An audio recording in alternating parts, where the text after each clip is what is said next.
There is a lie we were sold about money, and it is the reason you are so tired.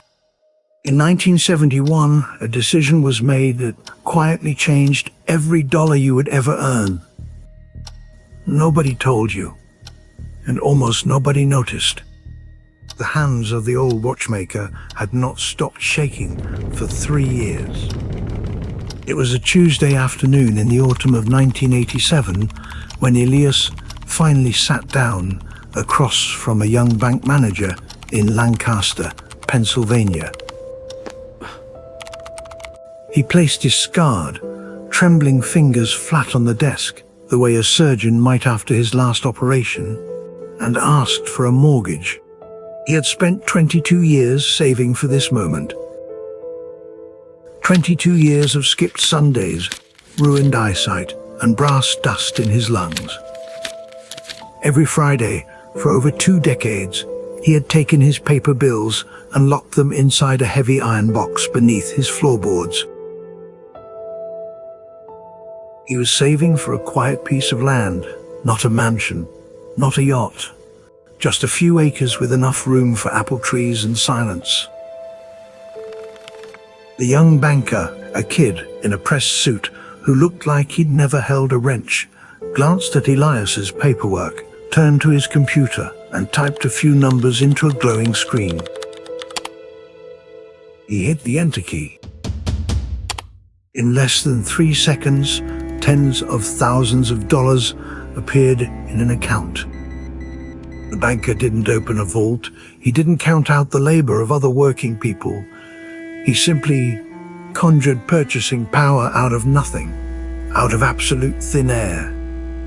Elias stared down at his own hands that had bled for every dollar he'd saved, hands that had given up weekends and birthdays and slowly surrendered his vision, all to fill that iron box. And this institution had just created the same value with a keystroke.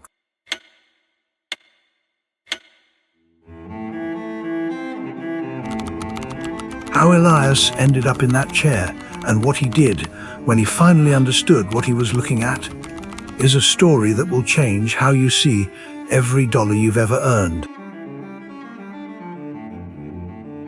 But to understand the trap that was set for him, we need to go back to a Sunday evening in August, 16 years before Elias walked into that bank. To the night the rules of money were rewritten, while Elias was still hunched over his workbench, trusting the world to keep its promise.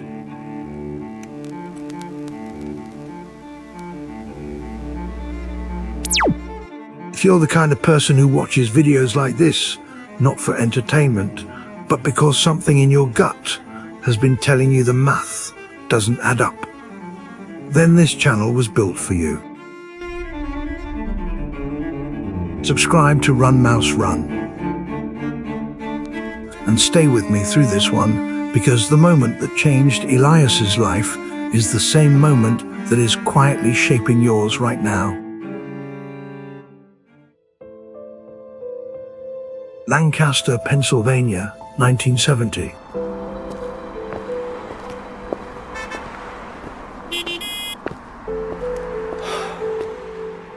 The air inside Elias's workshop is thick with the smell of brass, polish, and machine oil. The light comes from a single bulb hanging low over his workbench, casting a warm circle on a sea of disassembled pocket watches.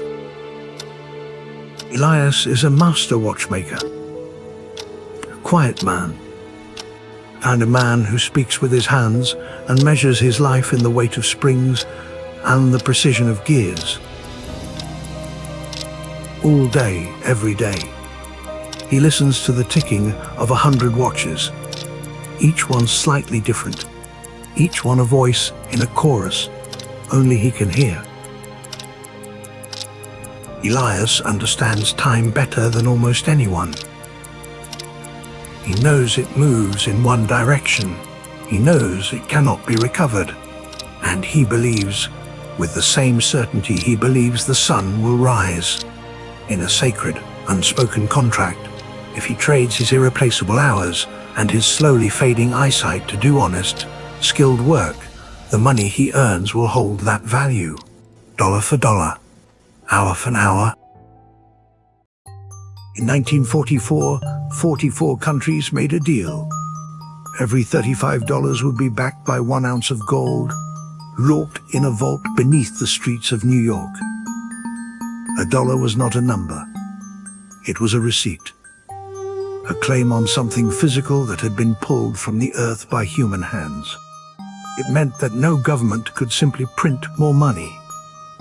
If you wanted more dollars, you needed more gold. And gold is slow. Gold is heavy. Gold requires time, sweat, and earth. Just like a pocket watch. Elias didn't know the word Bretton Woods, but every time he placed a bill inside that iron box, he was trusting, without knowing it, that the paper in his hands was tethered to something real. Every Friday evening, after the last customer leaves, Elias counts his bills carefully, folds them, and walks to the back of his workshop. He lifts a loose floorboard. Beneath it sits a heavy iron lockbox, the kind his father used and his father before him. He places the bills inside, closes the lid, replaces the board, steps on it once to make sure it's flush.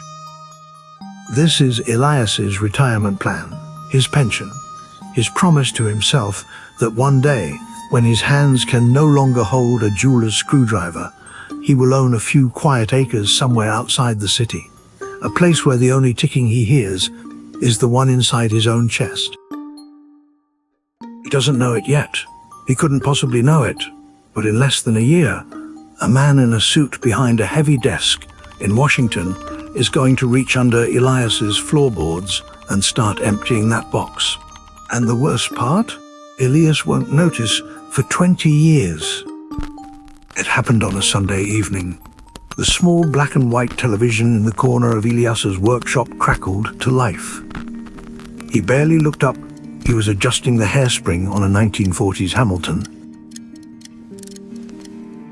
But the voice coming through the speaker was the President of the United States, and the words he spoke, in dry, careful, bureaucratic language, severed something that had held the global economy together for nearly 3 decades. Before that Sunday, every paper dollar in Elias's lockbox was a claim on something physical.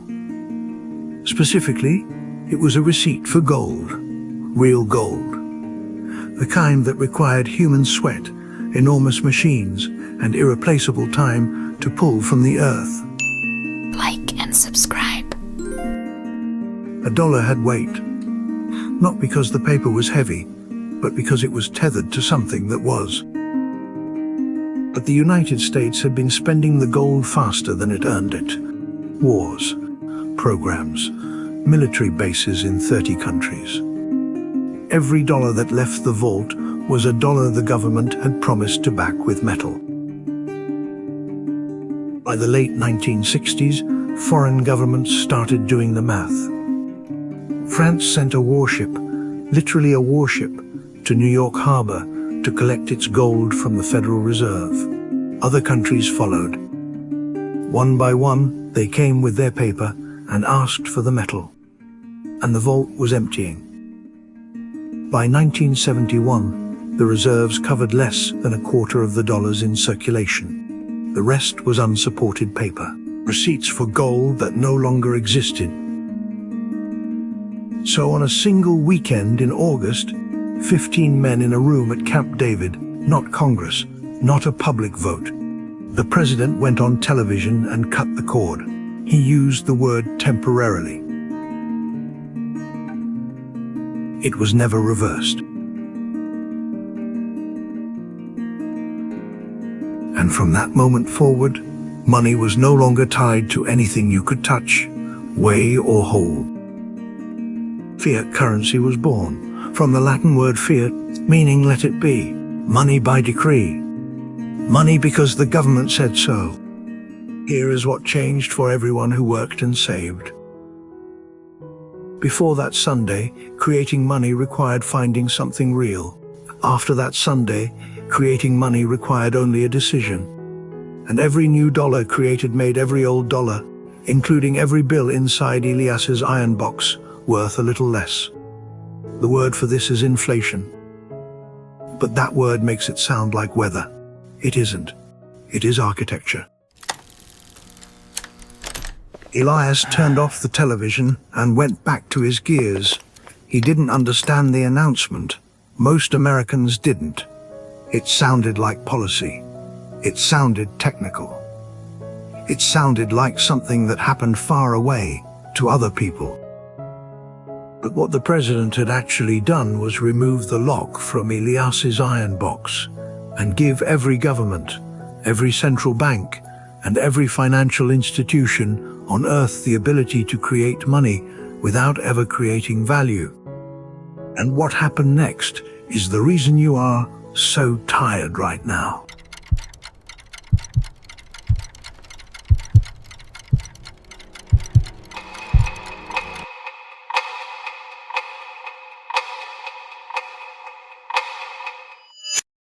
The first few years, nothing seemed to change. Elias kept working. He kept saving. He kept placing bills inside the box every Friday. But the world outside his window started to warp, slowly, then all at once. In 1970, the average price of a modest house in Lancaster County was around $22,000. By 1980, it was $58,000. By 1985, it had nearly tripled again.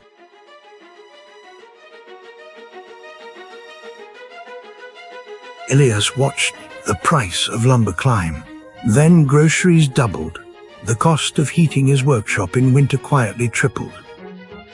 That piece of land he'd been saving for, the one he could almost afford in 1972, slipped further away with every passing year. Not inches, miles. And here is the cruelest part of the trap. Elias did what any honest, hard-working person does when the numbers stop making sense. He blamed himself. He thought he wasn't saving fast enough. He gave up his Sundays, the only day he rested. He skipped meals to cut expenses. He worked until his hands shook so badly he could barely thread a mainspring. He allowed the silent, invisible force of inflation to steal his youth, and he never understood why his lockbox was physically heavier yet bought so much less. He thought the world was getting more expensive. The truth was simpler and darker. His money was getting weaker. Every single day. By design. Because when a government can create currency without creating value, it will. And when the supply of money expands while the supply of real things, land, food, energy, human time, stays the same, every existing dollar becomes worth a little less. That's not an accident. That's not a market fluctuation. That is the architecture of the system working exactly as intended. The multi-trillion-dollar debts of governments and institutions get quietly erased, diluted into meaninglessness across decades. And the cost of that erasure is paid silently, invisibly, without a single vote or a single headline, by every person who saves in paper. By every Elias, in every country, in every decade since 1971. But Elias's story doesn't end in that slow erosion. It ends in a sterile bank office, with a revelation that changed everything he believed about money, work, and the value of his own two hands. By his late 50s, Elias's body was failing. His eyes were nearly gone. His back was permanent agony from decades of hunching over tiny mechanisms. And his lockbox, the one he had filled faithfully for over 20 years, held what should have been a lifetime of savings. But it wasn't enough. Not even close. Defeated, Elias walked into a bank. He sat in a sterile, brightly lit office across from a young manager in a pressed suit, a kid who looked like he'd never held a wrench in his life. Elias assumed the bank would lend him the accumulated labor of other working people. Stored sweat, stored time. He thought he was borrowing something real. The young banker glanced at Elias's application, turned to his monitor, and typed a string of numbers. He clicked enter. Tens of thousands of dollars appeared, instantly, in an account that hadn't existed 10 seconds ago. The banker didn't walk to a vault. He didn't verify a gold reserve. He didn't call another depositor for permission. He created purchasing power from nothing because Elias had signed a piece of paper promising to work until the day he died to pay it back. 22 years of converting his life into paper, his eyesight, his Sundays, his vertebrae. And this institution had just demonstrated, casually, as part of an ordinary Tuesday, that the same quantity could be conjured from nothing, without a single hour of labor, without a single gram of gold. Elias stared at his own scarred fingers. He had bled for his savings.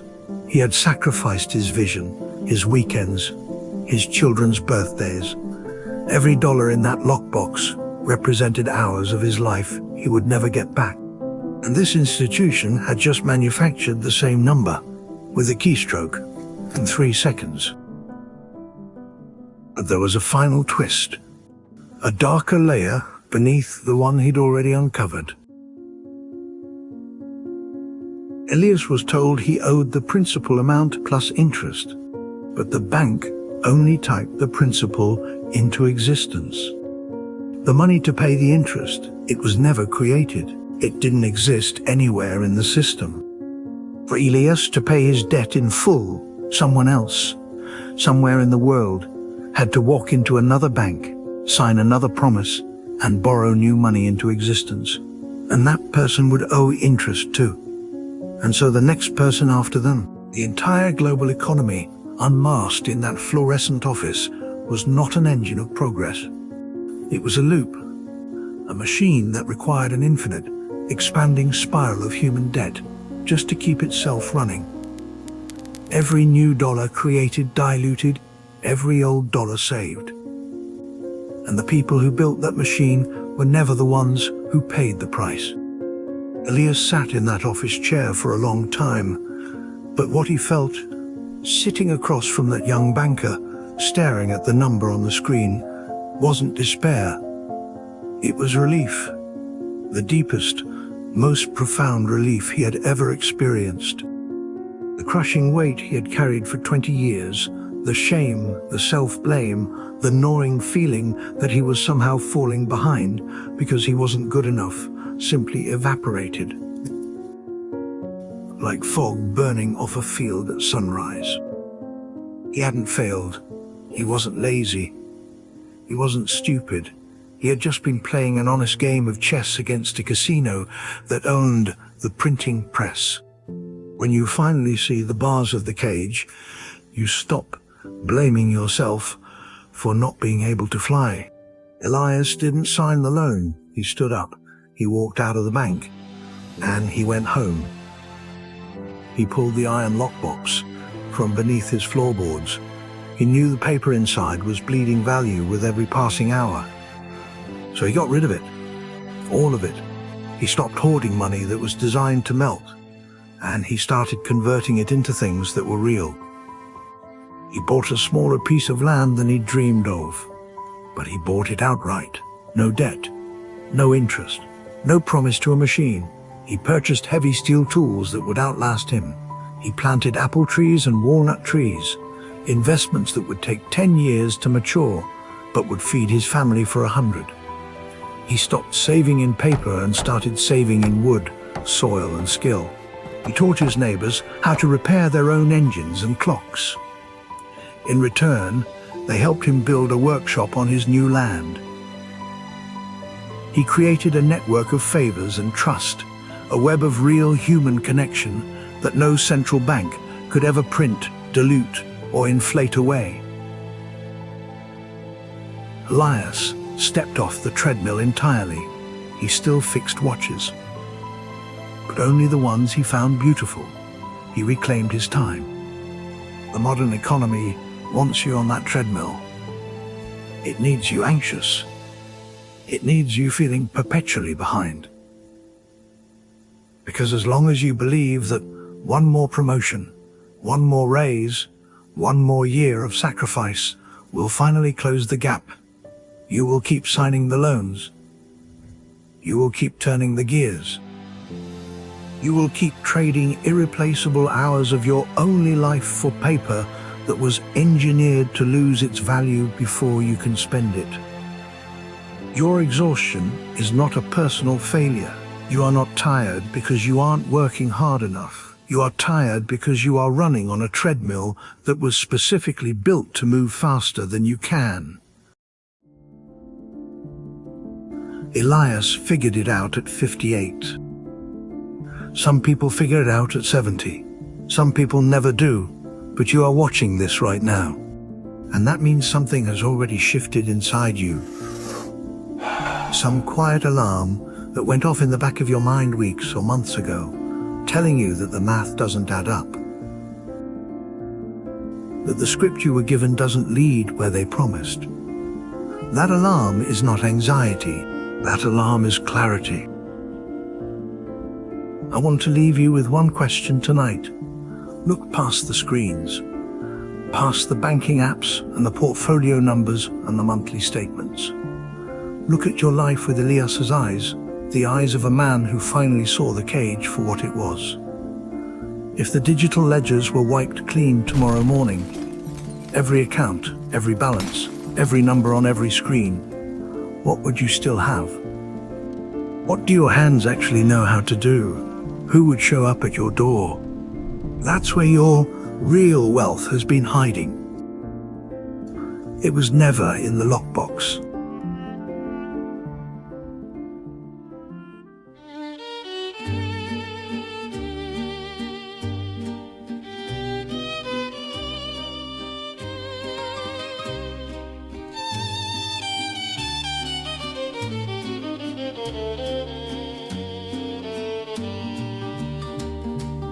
If this story made you stop and breathe a little easier today, leave your answer in the comments. I read every one of them, especially from those of you who have been running this race for a long, long time.